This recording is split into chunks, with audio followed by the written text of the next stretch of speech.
سب سے پہلے تو اہل حدیث بھائیوں کا بہت شکریہ. میں نے جب پیچھے آمین کی آواز آئی نا، مجھے خاندانی قسم کی آمین فاتحہ کے بعد تو اندازہ ہوا کہ یہاں ماشاءاللہ سارے اہل حدیث ہیں. اور تو اگر یہی اعتدال ہم سب کی طبیعتوں میں پیدا ہو جائے تو پھر تو مسئلہ ہی نہیں ہے.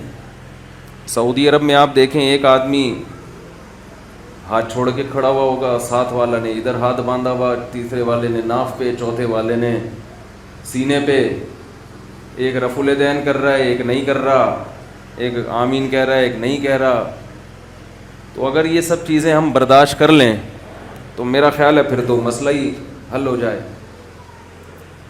ایک حدیث پیش کر کے بس پھر میں جو اصل ٹاپک ہے اس پہ آتا ہوں.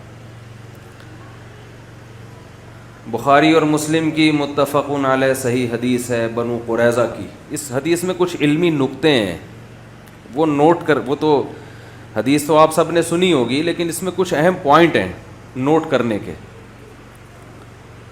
وہ شاید آپ نے نہ سنے ہوں، وہ میں آپ کے سامنے پیش کروں گا.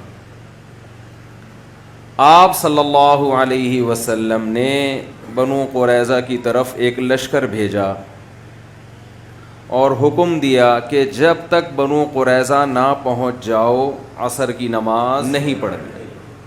ٹھیک ہے، مشہور حدیث ہے. راستے میں نماز کا ٹائم قضا ہونے لگا، صحابہ پریشان ہو گئے. بھائی ایک طرف نبی کی حدیث ہے بھائی جب تک مقام پہ نہ پہنچو عصر نہیں پڑھنی، لیکن دوسری طرف قرآن کی آیتیں ہیں، حافظوا علی الصلوات والصلاۃ الوسطی، خصوصاً درمیانی نماز کی حفاظت کرو، عصر کی نماز کی. رائے کا اختلاف ہوا ہے، اور یہ اختلاف پیغمبر صلی اللہ علیہ وسلم کی مخالفت کرنے کے لیے نہیں، پیغمبر صلی اللہ علیہ وسلم کی اتباع کرنے کی غرض سے ہوا ہے کہ نبی کی اصل منشا اور اصل مراد ہے کیا. جنہوں نے ظاہر حدیث کو لیا، حدیث کے ظاہر کو، ظاہری الفاظ کو،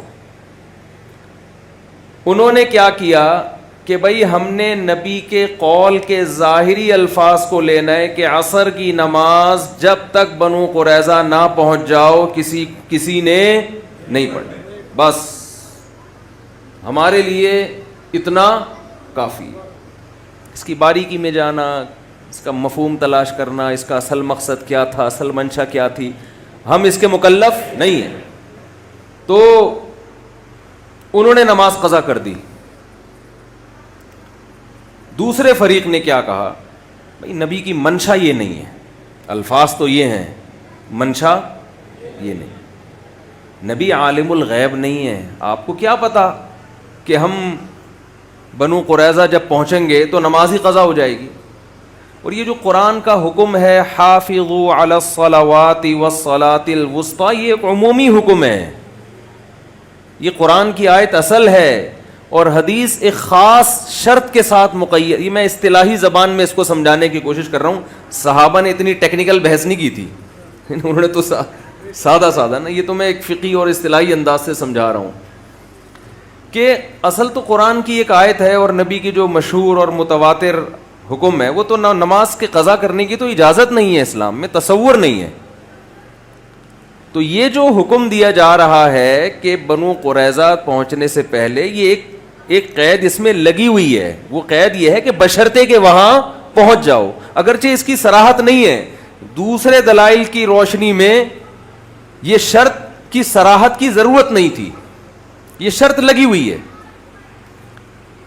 ایک فریق نے نماز کو قضا کر دیا، دوسرے فریق نے نماز وقت پہ پڑھی.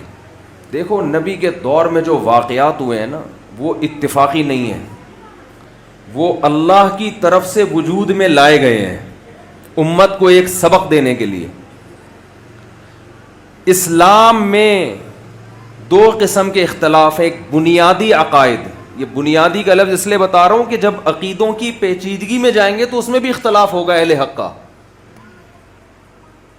عقیدہ ہمیشہ اصولی نہیں ہوتا، عقیدوں کی بھی جب گہرائی میں جائیں گے نا پھر 10 فرقے بنیں گے. جو بیسک عقیدے ہیں اسلام کے ان میں اختلاف کی اسلام نے اجازت نہیں دی. اس میں اگر اختلاف کرے گا گمراہ ہے. ان 73 فرقوں میں 72 میں شامل ہے جو فی النار، جو جہنم کی آگ میں ہوں گے. وہ کیا اختلاف ہے؟ عقیدہ توحید میں اختلاف. جی ہمارا رائے کا اختلاف ہے کہ خدا ایک بھی ہو سکتا ہے، دو بھی ہو سکتے ہیں. رائے کے اظہار کی ہر ایک کو اجازت ہے. یہ نہیں، یہ مارکیٹ میں بولو بھائی، اتنا براڈ مائنڈڈ بننے کی ضرورت. عقیدہ توحید میں سب سے پہلے دعا لغیر اللہ، یہ شرک کی سب سے اعلیٰ قسم ہے. دعا لغیر اللہ سب سے اعلیٰ قسم، کہ آپ کسی کو یہ سمجھ کے کہ اللہ نے اس کو ما فوق الاسباب اختیارات دے دیے ہیں، یہ سمجھ کے جب آپ کسی سے مانگتے ہیں تو یہ دعا ہے. یہ وہ پولیس والی ہیلپ لائن نہیں ہے کہ لوگ کہتے ہیں پولیس سے مدد مانگنا جب شرک نہیں ہے بھائی، تو بزرگوں سے مدد مانگنا کہاں سے شرک ہو گیا بھائی. پولیس کی مدد اسباب کے تحت ہوتی ہے، اور جو ان کو معبود سمجھ کے پکارا جاتا ہے ما فوق الاسباب، کہ اس کو کچھ ایسی اختیارات دے دیے کہ اس کو سبب کی ضرورت نہیں ہے، اس کو پولیس کی بھی ضرورت نہیں ہے ویسی مدد کرنے کا. تو عقیدہ توحید ہے، عقیدہ ختم نبوت ہے، عقیدہ رسالت ہے. آپ صلی اللہ علیہ وسلم اللہ کے نبی ہیں. جنت، جہنم، آخرت، ان چیزوں میں اختلاف رائے کی اجازت نہیں ہے. کوئی اختلاف رائے کرے گا تو ہم ماریں کوٹیں گے نہیں. اسلام کا ایک باؤنڈری ہے، اس باؤنڈری کے سے آپ کو نکلنے کی اجازت نہیں ہے.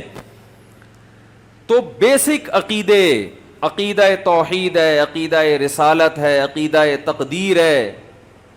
ان میں اسی طرح اہل سنت والجماعت کا متفقون علیہ عقیدہ ہے الصحابۃ کلہم عدول، سارے صحابہ کیا ہیں؟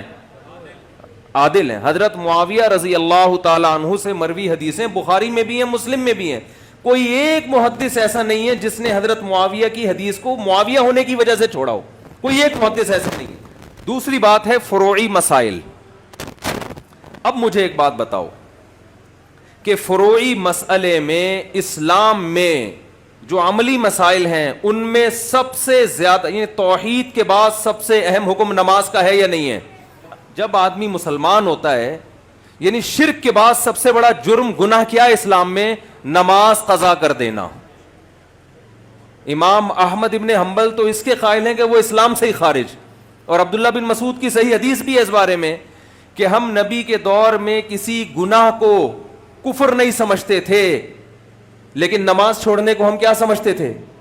کفر. اتنا بڑا حکم. ایک بات، صحابہ کا کس میں اختلاف ہو رہا ہے؟ یہ جو بنو قریظہ والی حدیث میں، نماز میں. اس سے بڑے اختلاف کی مثال مل نہیں سکتی. ایک یہ نمبر لگا کے نوٹ کریں. دوسرا، نماز بھی کسی سنت یا نفل نماز میں اختلاف نہیں ہو رہا. فرض میں کتنے پوائنٹ ہو گئے؟ 2. نوٹ کریں اس کو. ایک اختلاف نماز میں ہو رہا ہے جو توحید کے بعد سب، کیونکہ توحید میں تو ہو نہیں سکتا تھا نا، وہ تو پھر اسلام سے ہی خارج ہو جاتے. اختلاف کس میں ہو رہا ہے؟ نماز. نمبر 2، سنتوں میں، نوافل میں نہیں بلکہ فرض میں. تیسری بات، اختلاف اس نماز میں ہو رہا ہے جس کی اہمیت سب سے زیادہ. 5 نمازوں میں قرآن کہتا ہے الصلاۃ الوسطیٰ، سب سے امپورٹنٹ کون سی ہے؟ عصر کی نماز، اس کی حفاظت کرو. اس میں اختلاف ہو رہا ہے. اختلاف کی نوعیت کم ہو رہی ہے، بڑھ رہی ہے؟ بڑھ گئی. چوتھی بات، اس کی رکعتوں میں اختلاف نہیں ہو رہا کہ اس دفعہ عصر ہم نے 4 پڑھنی ہے کہ 2 پڑھنی ہے، بلکہ اختلاف اس میں ہو رہا ہے کہ پڑھنی بھی ہے کہ نہیں پڑھنی. کتنے پوائنٹ ہو گئے ہے بھائی؟ 4. پھر عصر کی نماز کی کسی صفت میں اختلاف نہیں ہو رہا کہ آمین آہستہ کہنی ہے کہ زور سے کہنی ہے، رفع الیدین کر کے کرنی ہے کہ رفع الیدین کے بغیر پڑھنی ہے، جو امام کے پیچھے ہوگا اس نے فاتحہ پڑھنی ہے کہ نہیں پڑھنی. یہ نماز کی صفات ہیں، نماز کا وجود نہیں ہے. جبکہ صحابہ کا اختلاف نماز کے عدم اور وجود میں ہو رہا ہے کہ پڑھنی بھی ہے، پوری نماز ہی پڑھنی ہے کہ نہیں پڑھنی ہے. اس سے بڑا کسی فروعی مسئلے میں اختلاف ہو نہیں سکتا. لیکن نبی نے کسی ایک کو بھی ملامت نہیں کی. اس سے ہمیں نبی صلی اللہ علیہ وسلم نے قیامت تک کے لیے اصول بیان کر دیا کہ دیکھو اگر مقصد پیغمبر کی اطاعت ہے تو اگر حدیث میں رائے میں اختلاف ہو رہا ہے تو یہ اختلاف کی وجہ سے ایک دوسرے پہ کیچڑ نہیں اچھالنا ہے، تو ہمیں اپنے اندر یہ تحمل پیدا کرنا پڑے گا.